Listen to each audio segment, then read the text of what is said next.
At my 70th birthday party, my grandson stood up and said, "To Grandpa, the man who thinks money can buy love." The whole room laughed, including my own wife. I just nodded, stood up, and walked out. What happened next was rather unbelievable. I will tell you everything. First, let me quickly thank you for your continuous support. This means a lot to us. If you enjoy the stories we share, kindly subscribe to this channel. It will be great if you can leave a comment on which city you are watching from. We might just give you a shout out in our next story. Today's special shout out goes to Steve Drew from New York. We are glad you enjoy our stories. Now let's go deeper into the story. I always believed in the quiet dignity of giving. Not the kind that asks for applause or leaves receipts taped to refrigerator doors. No. I believed in the kind of giving that expected nothing in return, the kind that left people a little less burdened without them even realizing who lightened the load. My name is Martin Grayson, and for 70 years, I played the roles this world assigned me: son, husband, father, provider. I worked as a civil engineer for nearly 4 decades, sometimes 6 days a week, missing school plays and Sunday brunches not out of neglect, but out of necessity. I told myself every long night at the drafting table, every canceled vacation, every secondhand birthday gift would one day add up to security, something my children and grandchildren wouldn't have to chase with the same desperation I once knew. And in many ways, it did. They lived in homes I bought outright, drove cars I co-signed, attended schools I funded quietly behind the scenes. They smiled in family photos, arms wrapped around one another, oblivious to the mortgage payments I covered or the tuition bills I paid before they hit the mailbox. I didn't need their gratitude. I only ever wanted their closeness. But that closeness, it felt like something I had to rent, month by month. There's a particular kind of ache that settles in when you start to feel like a stranger in your own family.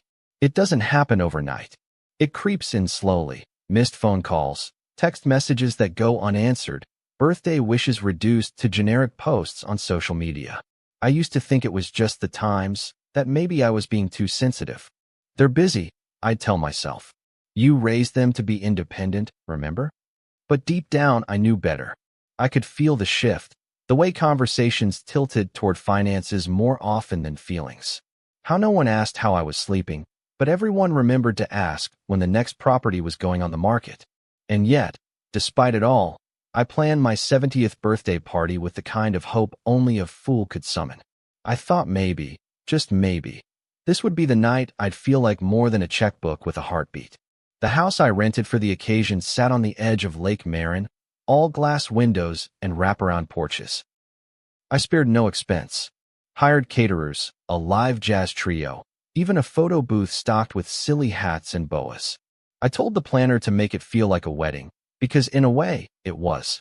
I was renewing my vows to this family, even if they didn't know it. In my bedroom drawer, tucked beneath a stack of freshly ironed handkerchiefs, sat 12 white envelopes. Inside each one was a personal letter and a check, sizable gifts meant to surprise each member of my immediate family. A down payment for a niece and her fiancé, a scholarship fund for my granddaughter, an all-expenses-paid trip for my son and daughter-in-law, who always said they wanted to see Italy, but couldn't make it work right now.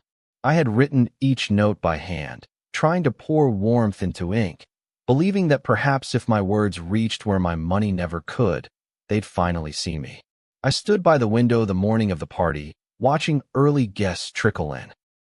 My wife, Elaine, had been busy with the florist that afternoon, directing centerpieces like a general organizing troops.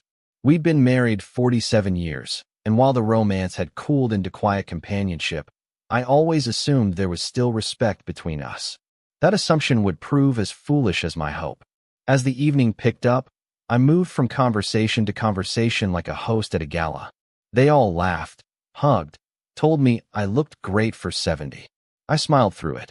Even when my grandson Luke showed up an hour late in a wrinkled shirt, I smiled. He was 20 years old now, head full of big ideas and sarcasm, and I'd paid for every class he ever took at that expensive private college. He barely looked me in the eye when he hugged me. "Happy birthday, Grandpa. You still kicking?" he joked, and everyone chuckled. I laughed too, though something in my chest folded in on itself like an empty envelope. The moment I still hear in my sleep, came just after the cake was rolled out. People had gathered, clinking glasses and clapping. Luke stood on a chair and said he wanted to give a toast. I leaned forward, heart fluttering with anticipation. Maybe this was it. Maybe he'd say something heartfelt, something that acknowledged what I'd meant to him. He raised his glass, smirked, and said, "To Grandpa, the man who thinks money can buy love." The whole room burst into laughter. My sons, my nieces, even Elaine. God, even Elaine. The sting of betrayal didn't hit like a slap. It settled more like frostbite. Numbness first, then the slow, crawling pain. I didn't say a word. I didn't try to save face or ask for silence. I just nodded, stood up, and walked out of my own party. Out in the driveway, the night air was sharp with autumn cold. I sat in my car for a long while, not starting the engine, just staring at the black dashboard, the echo of laughter still ringing in my ears. I had never felt so invisible, not even when I was a poor boy watching my father walk out the door for the last time. That night, I didn't sleep. I sat at the kitchen table with a legal pad and a pen, rewriting my will from memory. Every asset, every account, every deed, redirected. Not to the ungrateful bloodline I had bankrolled, but to causes that could never laugh in my face. Hospitals, shelters, youth programs. I scratched out every name I once wrote in love and replaced it with strangers who would never know my name. And for the first time in years, I felt clarity. Not peace. No, not yet. But something like truth. I didn't answer the phone the next morning, or the next one after that. Not even when Elaine called from the upstairs landline to my cell, as if the 12 steps between our rooms had become too much. I stayed in the guest room that night, and the one after. My pillow still smelled like shaving cream and bitterness. I'd always known, somewhere deep down, that my place in the family wasn't built on affection. But I hadn't expected the foundation to crack so publicly, so cleanly, like glass under pressure. I kept playing the moment back in my head. Luke, standing on that damn chair, with his drink raised high like he was at a roast, not a celebration. To Grandpa, the man who thinks money can buy love. And the laughter, God, the laughter. It wasn't just noise. It was confirmation. Confirmation that the joke had been sitting on their tongues for years, just waiting for the right moment to erupt. Even Elaine's laugh, high and musical, cut sharper than any blade. I didn't need her to stand up and defend me. I just needed her not to join the chorus. The worst part was how casual it all was to them. No one thought for a second about what that toast might mean to me. How many years I spent shoving my own needs down just to keep theirs met. How often I said, yes, when I wanted to say, I can't. I remembered the times I skipped vacations so we could help pay for rehab for Elaine's brother. The late-night wire transfers to my son when his business started tanking. Transfers that came with promises to pay me back. Promises that dissolved into silence. I had forgiven it all, convinced myself that love meant sacrifice. That being needed was close enough to being loved. But the truth hit me that night like a punch to the chest. They didn't love me. They loved what I could give them. And when I stopped giving, they laughed. I went to the lawyer's office 3 days later. Harold Dawson had handled my estate planning for over a decade. He looked up from his desk with raised brows when I entered unannounced, his assistant still mid-sentence. "Martin," he asked, standing halfway. "Is everything all right?" I closed the door behind me and dropped the legal pad I'd scribbled on onto his desk. "We need to redo everything," I said. "All of it. Every last line." He picked up the pad and glanced through my shaky handwriting. Names crossed out, charities listed, homes reassigned. He hesitated, trying to read my face. "Are you sure about this?" I looked him in the eye, not with anger, but with resolve. "They laughed at me, Harold. They laughed because they thought they'd already won. Let's show them they didn't." It took less than an hour. He'd never seen me more focused, he said. I signed papers that afternoon with a hand steadier than it had been in years. By sundown, the estate was no longer theirs. I walked out of that building freer than I had ever been. Back at the house, I stood in the center of the living room and took it all in. Every picture frame on the mantel, every carefully folded throw blanket, every little detail Elaine had curated over the years. It all looked like a museum exhibit now, a relic of a life that never really belonged to me. I went upstairs, pulled out the drawer with the white envelopes I'd planned to hand out at the party, and without a word, I ripped each one in half. The checks, the notes, all of it.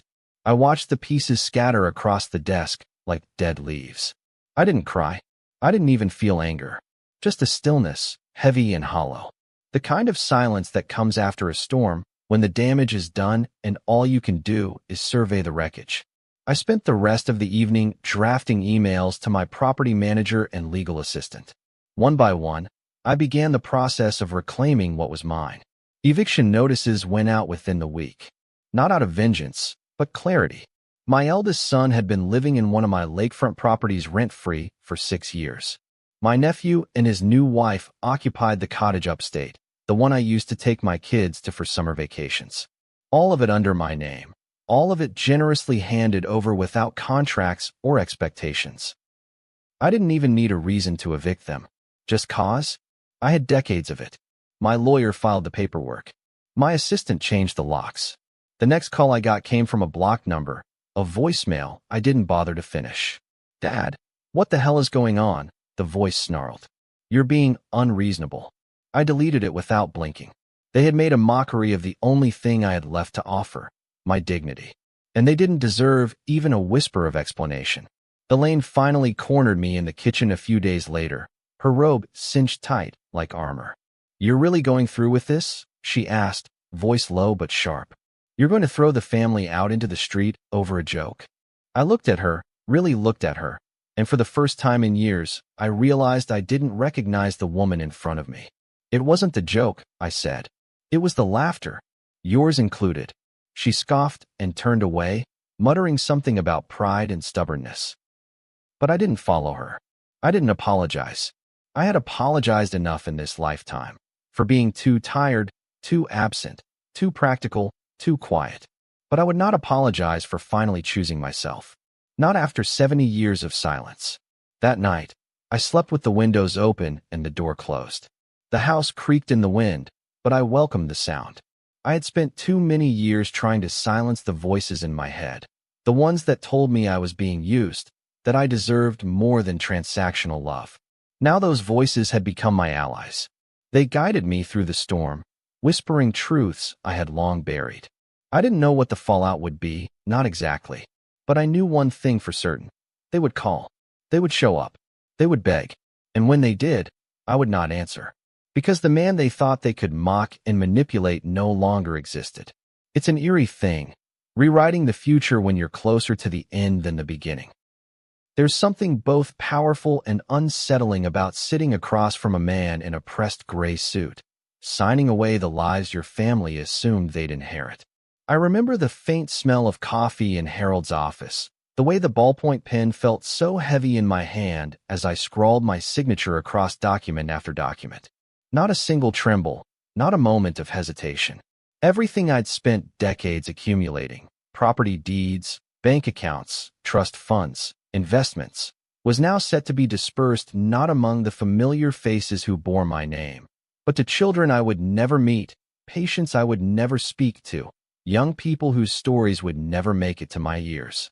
And yet, I felt closer to them than I ever did to my own blood, because at least I knew their need was real, and they would never dare laugh in the face of a gift. Harold kept glancing at me, as if expecting I'd suddenly change my mind or burst into tears. But I didn't. I wasn't grieving. I had already done that for years. I grieved every time I answered a phone call that only came when someone needed a loan. I grieved every Christmas when the thank you cards were generic, cold, some even typed instead of written by hand. I grieved when I sat alone on my porch while my family celebrated milestones without me, forgetting to extend the invite until days later. So no, this wasn't mourning. This was correction. This was setting the record straight after years of erasures. And the deeper truth was, if I had died before making these changes, my final legacy would have been enabling their disrespect. That thought alone kept the ink flowing steadily from my pen. The charities I chose weren't random. I picked them with precision and memory. The children's hospital that treated my younger sister when we were kids, the same one where I spent hours in waiting rooms while my mother cried silently into a tissue. a housing nonprofit that once helped me and Elaine keep the lights on during a winter when my paycheck got delayed, a scholarship fund for first-generation college students, because I was one of them, once. I wanted my money to go where it would matter, not to new purses or sports cars or Instagrammable vacations. I wanted it to grow legs, to move, to make something better, not just continue a cycle of entitlement and smug expectation. Every clause, every stipulation I added was done with surgical intent. I even added a line about liquidating anything contested by family members and sending that, too, to the food bank, just in case any of them got cute. The eviction notices were next. I could have staggered them, softened the blow, offered grace periods. But grace had become the currency they spent too freely, and I was bankrupt in that department. My lawyer drafted them in formal language, cold and untouchable, with legally airtight timelines and transition clauses.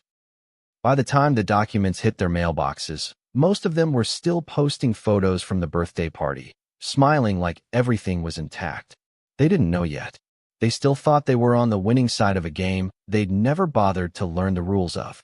And that's what made it satisfying in a way that disturbed even me. Not the revenge, not the payback, but the clarity, the simplicity of justice. For once in my life, I wasn't begging to be understood or respected. I was simply demanding silence. And silence I would get. The call started exactly 12 days after the party. First from unknown numbers, then from old ones I recognized but had long since deleted. I didn't answer. I didn't even listen to most of the voicemails. I had set my phone to silent and placed it in a drawer, tucked beneath old photos I no longer had the stomach to display. A few messages snuck through, though, angry, disbelieving, performative. My daughter's voice trembled with rage. "Dad, how could you do this? After everything we've been through." My son was less theatrical, but no less venomous. "You're punishing us because someone told a joke? Grow up." Not a single apology. Not 1 ounce of introspection. They were angry because I had disrupted the script. Because they believed, wholeheartedly, that I was too soft, too sentimental to ever cut them off. They forgot I had lived a whole life before they were even born. They forgot that I had been poor. I knew how to survive without help. They didn't. Elaine tried to play the go-between. She hovered around me in the kitchen, making coffee she didn't drink, folding laundry that didn't need folding. "You've made your point," she said one afternoon, her voice measured but brittle. "But this is too far." I didn't look up from my book. "Too far was them laughing," I said. "Too far was you laughing." She went quiet then. I could feel her shifting from frustration to fear. Not of me, but of the reality. The comfort she had grown so used to was suddenly uncertain. She'd always been a woman of routine. Garden in the morning, bridge club on Thursdays, matching pajamas folded by the foot of the bed. But now, she realized that even her routines had been bought with my patience. And my patience had expired. I didn't tell her to leave. I didn't threaten her. I just stopped engaging. The door to my study stayed closed more often. My meals were eaten alone. And the silence that once sat between us like an old friend became something more feral, something she couldn't ignore.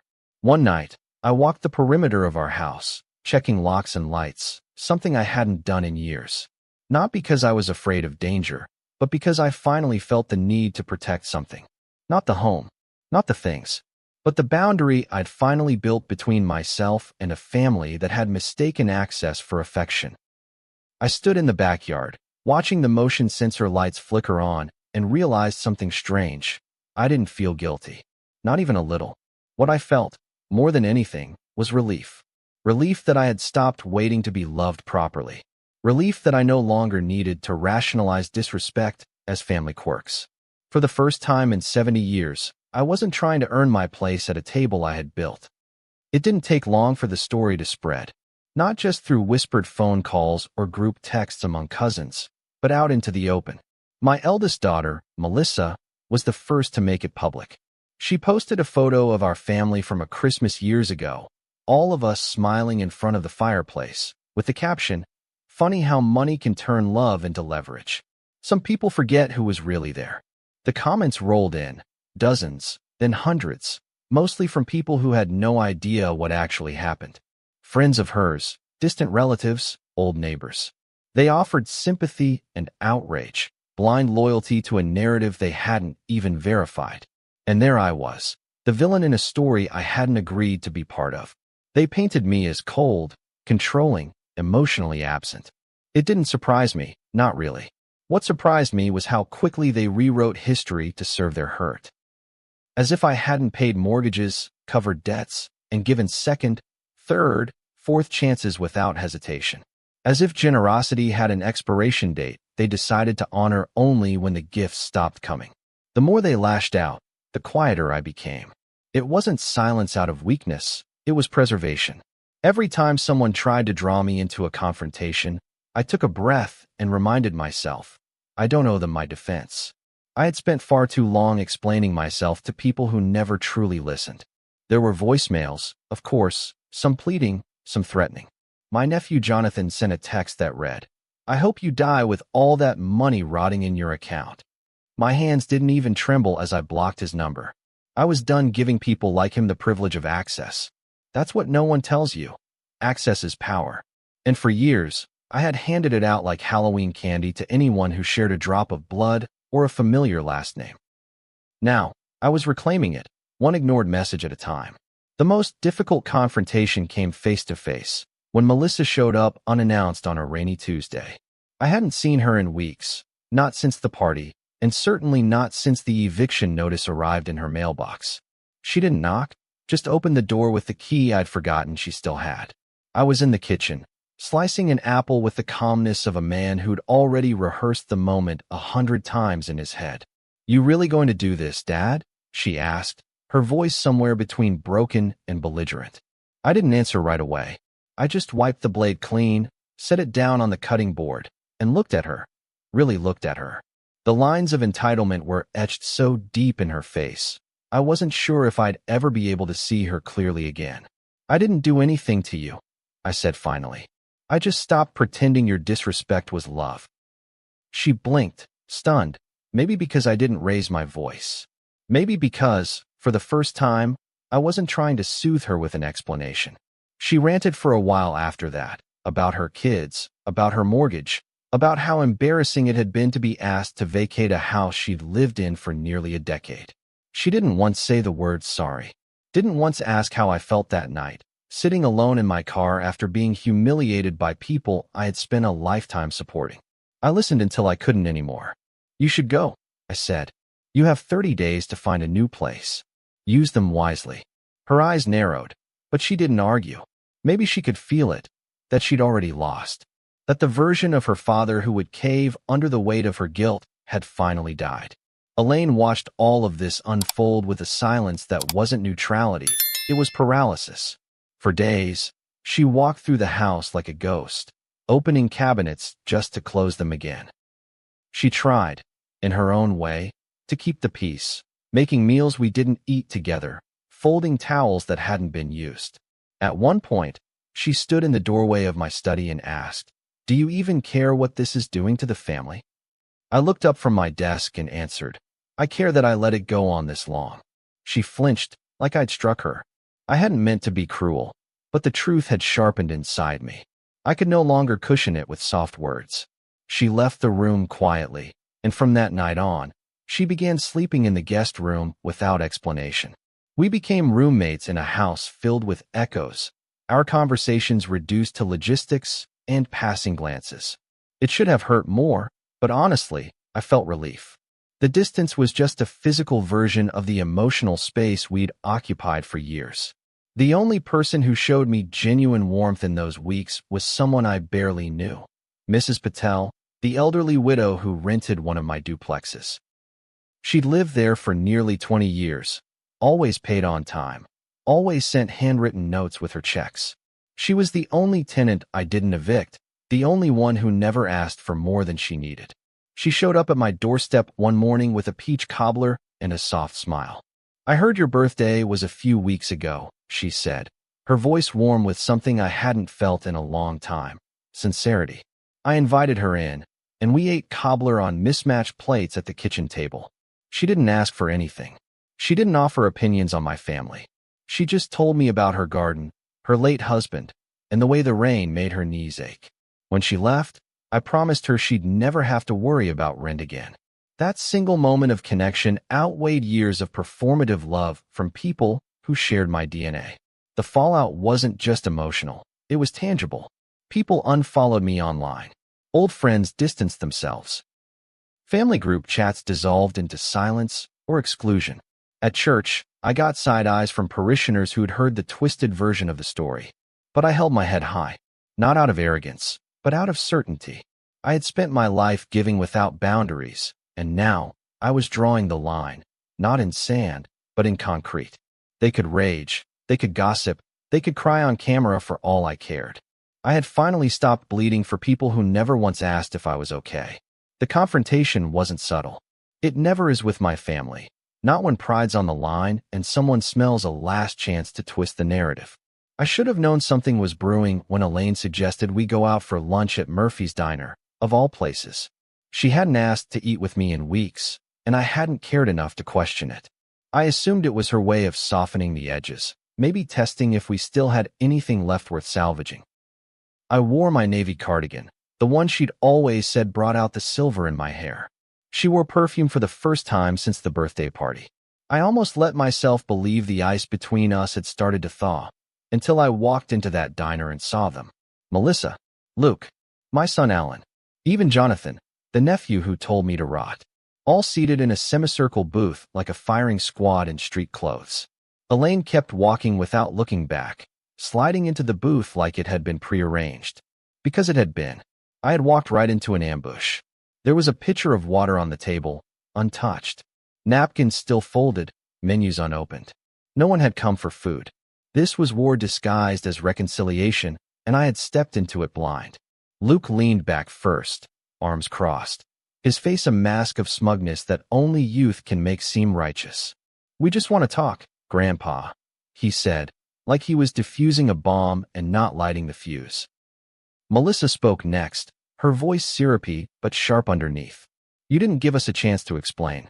That toast, it wasn't meant to hurt you." I stared at her, then at the others. They were all watching me the way people watch animals in cages, curious, cautious, expecting a performance. I didn't sit. I didn't speak. I just stood there, letting the silence stretch until it began to suffocate. Alan broke it. "Dad, you blindsided us. One day we're fine, and the next, we're getting legal notices and finding out everything's going to charity." His voice was trembling with a blend of anger and entitlement. "You've got to see how extreme that is." I finally moved, pulling out the empty chair at the end of the table and sitting slowly. I looked at each of them, taking in their carefully chosen words, the way they leaned forward like peace was the goal. It wasn't. Peace had nothing to do with it. What they wanted was control. What they wanted was reversal. I folded my hands on the table and said, "You didn't lose my money. You lost my trust. And those two things are not the same." The words landed like bricks. Jonathan rolled his eyes. Luke scoffed. Melissa's mouth opened slightly, but nothing came out. Elaine, for once, didn't speak. She looked at me with a hint of something. Maybe guilt, maybe regret, but she didn't interrupt. That told me more than anything. She had orchestrated this meeting, but now that it was underway, she realized I wasn't the man she had hoped would cave under pressure. I went on. "You humiliated me. Not just with that toast, but with every laugh, every smirk, every whispered, 'He's too soft to say no.' You made me the punchline, and you expected me to keep paying for the privilege." My voice didn't rise, but my hands were trembling slightly now, not with fear, but with restraint. "This isn't revenge. This is clarity. I finally saw you all for who you've become, and I don't like strangers living off my name." Melissa leaned in then, voice sharper than before. "We're not strangers. We're your family." I met her eyes. "Then you should have acted like it." Her face twitched, wounded pride struggling to keep its mask in place. "So what? You're just going to die and let it all go to people you've never met?" I nodded. "Yes. People who'll appreciate it. People who won't laugh behind my back while living in homes I paid for." Luke scoffed again and muttered, "Damn, you're more bitter than I thought." That was it. The last flicker of restraint in me burned out. I leaned in slightly and said, "You think bitterness is what made me change the will?" "No. Bitterness would have meant I still cared enough to be angry. This, What you're seeing now is indifference. You lost me. And once I'm gone, you'll realize I was the only bridge you had to a life you didn't earn. The table went quiet again. No one touched their water. No one touched their menus. Jonathan stood up first, clearly ready to leave. This was a waste of time, he muttered. Alan followed suit, avoiding my eyes as he pushed out of the booth. Melissa stayed seated, visibly shaken now, as if realizing for the first time that this wasn't a bluff, that the money was really gone, that the safety net had been rolled up and packed away. You used to be generous, she said softly. You used to love us. I stared at her a long moment, then said, I still know how to love. I'm just saving it for people who don't treat it like a transaction. She began to cry, real tears now, but I didn't move. I didn't offer a napkin. I didn't comfort her. That was the old me. And he was gone. Elaine stood slowly, the last to leave the booth. She looked at me, tired and pale in the midday light, and asked quietly, Are you sure this is what you want? I gave her the same look I had given Harold at the lawyer's office. The look that said everything had already been decided. Yes, I said, this is exactly what I want. And then I stood, slid the chair back under the table, and walked out of Murphy's diner without looking back. No goodbyes. No final words. Just the soft jingle of the door as it closed behind me, and the sudden realization that for the first time in decades, I had said everything I needed to say. Outside, the sun was too bright, the air too clean. It felt unnatural after what had just happened, like the weather didn't get the memo that a war had just ended. I walked to my car, slid into the driver's seat, and let out a long breath. My hands were steady now. The tremble was gone. I didn't feel angry. I didn't feel relieved. I felt done. Done chasing peace in people who only offered chaos. Done paying the toll for bridges they were always willing to burn. And in that stillness, something surprising bloomed. Peace. Real peace. Not the kind that depends on others agreeing with you, but the kind that comes when you finally agree with yourself. It's strange how peace doesn't announce itself with fanfare. It doesn't crash into your life like anger does, or linger like sadness. It arrives slowly, in small moments that you almost miss if you're not paying attention, like making coffee in silence and realizing you're not lonely. Or sitting on the porch and watching the wind bend through the trees without feeling the urge to check your phone. That's how peace came to me, not as a reward, but as a consequence of letting go. Letting go of roles that no longer served me. Letting go of people who only knew how to take. It had been 3 months since Murphy's diner. 3 months since I walked out of that booth and didn't look back. The calls had slowed. The messages dwindled. Eventually, even Elaine stopped pretending we were on the same page. She'd packed a small suitcase one Sunday morning, didn't say where she was going, just that she needed space. I nodded. We had said all there was to say. She wasn't angry, just disappointed. I was too, but not for the same reasons. I'd converted the guest room into a reading space, nothing fancy. A worn armchair, 2 bookcases, and a record player I hadn't touched since the 80s. I played old jazz albums while thumbing through novels I'd meant to finish years ago. It felt like reclaiming parts of myself I'd filed away for the sake of being someone's provider, someone's father, someone's husband. Not that I regretted those roles entirely, but I understood now that they had consumed me to the point of erasure. I had spent 70 years making sure everyone else had what they needed, hoping, sometimes foolishly, that it would earn me a seat at the emotional table. That if I did enough, gave enough, endured enough, one day they'd stop seeing me as the man with the wallet and start seeing me as the man with the heart. But families have a way of locking you into the version of yourself that's most convenient to them. I finally broke the lock. And that, more than anything, gave me back my life. A journalist reached out a few weeks after the confrontation. Some local human interest reporter who'd heard through the grapevine about the man who rewrote his will after a birthday toast. I was hesitant at first. I didn't need more attention, especially not the kind that would stir the pot. But something in me, maybe pride, maybe vindication, agreed to the interview. We met at the park near my house, under a shady bench where I used to take my grandkids for ice cream when they were small and still thought I hung the moon. The journalist asked gentle questions. Why I'd done it. What led to the decision. Whether I had any regrets. I answered honestly. It wasn't about punishment, I told him. It was about truth. I wanted the legacy I left behind to reflect who I was, not who they imagined me to be. He asked what I thought love meant, now that I had made peace with the absence of it from certain corners. I smiled and said, love isn't measured by proximity. It's measured by presence. And I hadn't felt truly seen in years. The article went semi-viral. A handful of people called me a hero.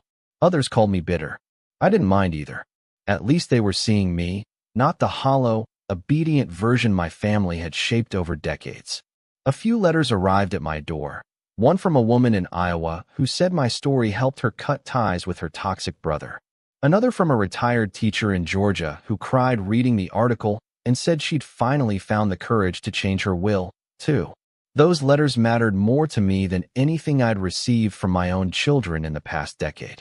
Not because they praised me, but because they understood. They knew what it felt like to be used, to be dismissed, to be treated like a resource instead of a person. And they knew the courage it took to walk away from the people you once believed would never hurt you. Elaine returned, eventually. Not with flowers or apologies, just a suitcase and a quietness that seemed heavier than before. We didn't talk much those first few days. She moved back into the master bedroom while I kept the reading room. It was a silent agreement, a truce of sorts. We shared space, not intimacy. She still clipped recipes out of magazines. I still walked the perimeter of the house at night. But something between us had shifted. The part of me that had once longed for her approval had finally stopped asking. And in a strange, almost tender way, that freed both of us. We had loved each other once. And perhaps, in some ways, we still did. But now that love had distance. It had boundaries. It had the dignity of restraint. Melissa sent a letter. Handwritten. It arrived folded in thirds, the paper creased, and a little smudged like she'd rewritten parts of it. She didn't apologize directly. Not for the toast, not for the laughter, not for the entitlement. But she did say she understood why I had done what I did. That she'd been angry because she was afraid. That she thought my money made her secure, and without it, she wasn't sure who she was anymore. It wasn't a reconciliation, but it wasn't a slap, either. I didn't respond. I wasn't ready. Maybe I never would be. But I didn't throw the letter away. I tucked it into the back of one of my novels, a quiet place where only I would find it. Not as a sign of hope, but as a sign that people, when pressed, might still learn. One day, I drove out to visit my father's grave. I hadn't been in years. I stood there, hands in my pockets, looking at the name etched into the stone. Samuel Grayson, 1921 to 1987. A man who'd worked himself into the ground trying to outrun poverty. A man who'd died before seeing how far his son would carry the torch. I spoke softly, not out loud, but with my heart. I did it, Dad. I finally learned what love can't buy. And in that moment, I felt something shift again. Not pain, not pride, just acceptance. I had finally laid down the burden of earning what should have been given freely. And I had done it without losing myself in the process. Sometimes walking away isn't weakness. It's the strongest thing you can do. If you've ever had to choose peace over people you loved, I hope this story resonated with you. Would you have made the same decision? Let us know in the comments. And if this story moved you, please like, share, and subscribe for more powerful, real-life stories about truth, boundaries, and self-preservation. See you soon in the next story.